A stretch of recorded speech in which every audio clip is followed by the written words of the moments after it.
It all began with Jim Jones. His neighbors could recall that as a young boy, he was obsessed with death and religion.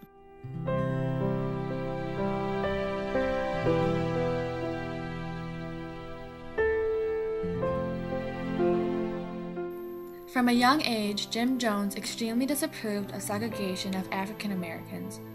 This is shown throughout the People's Temple through the large numbers of African American members.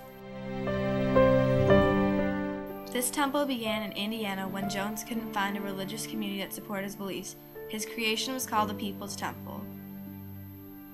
This group was based on Karl Marx's communist philosophies that everyone should work and give what they can to the community, and in return the community would satisfy their needs. People were so dedicated to the People's Temple that they donated huge amounts of money to it and eventually gave it their entire income.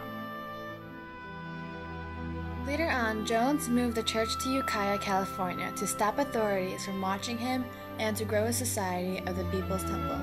They stayed here for several years while the community continued to grow. Here, on the church, he built homes for the elderly, mentally ill, and disabled, and also helped addicts recover and stay clean, along with finding them a steady source of income. Each year, Jim Jones would go on a bus tour around the country giving speeches to collect members for the People's Temple.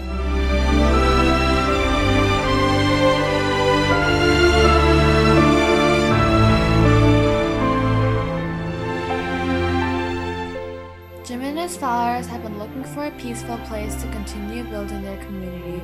Once reports of suspicion about Jim Jones grew to avoid immediate tension, Jones immediately moved all of his people to an isolated town in the middle of the jungle in Jonestown, Guyana, located in South America. Here they started from scratch and built their own houses and started huge farms so they wouldn't ever feel the need to leave.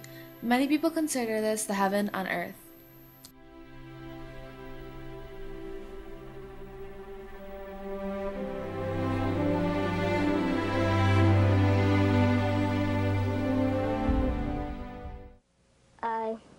This is a beautiful place here, and you can see how all the banana plants and everything are all over the place.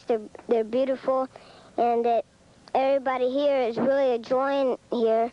And I wish I can be glad for you guys, everybody over there. They come here in the Promised Land. I really do like it. It's fun over here. It's really good, and as you can see, we got a lot of houses built. We're over here, and we're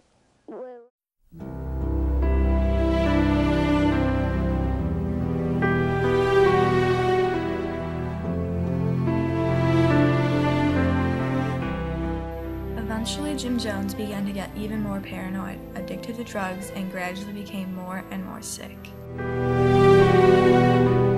However, people still believed in him and he was continued to be thought of as charismatic. Some recall Jonestown still being a vibrant community on the night before its tragic ending.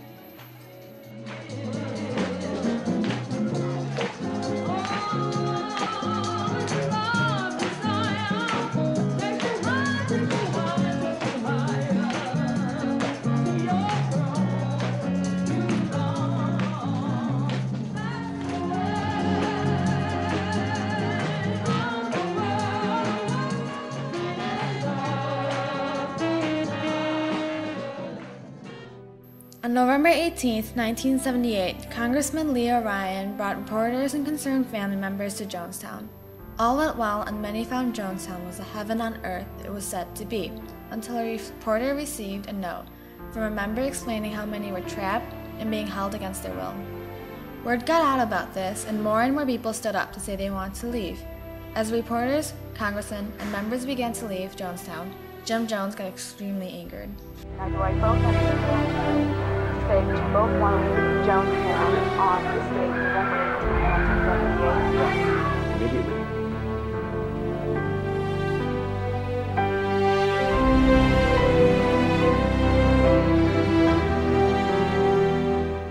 A group of Guyanese ambushed and killed many of those who were leaving. Jim Jones claimed he did not plan this, but many people believe he did. Congressman did. You think they're going to allow us to get by with this? Must be insane. They'll torture some of our children here. They'll torture our people. They'll torture our seniors. We cannot have this.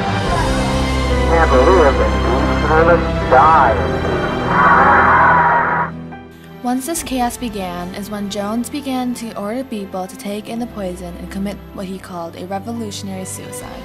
Some willingly took in this poison, and many others were forced into it. You bring those kids back here! Hold on a second. You bring them back! One second. Don't you touch my kids!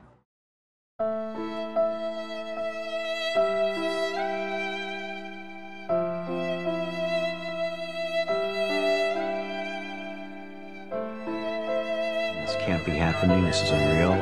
I don't know how to even process kneeling down. Malcolm was dead, and I held her and said, I love you, I love you, I love you so much, I love you so much, I love you so much.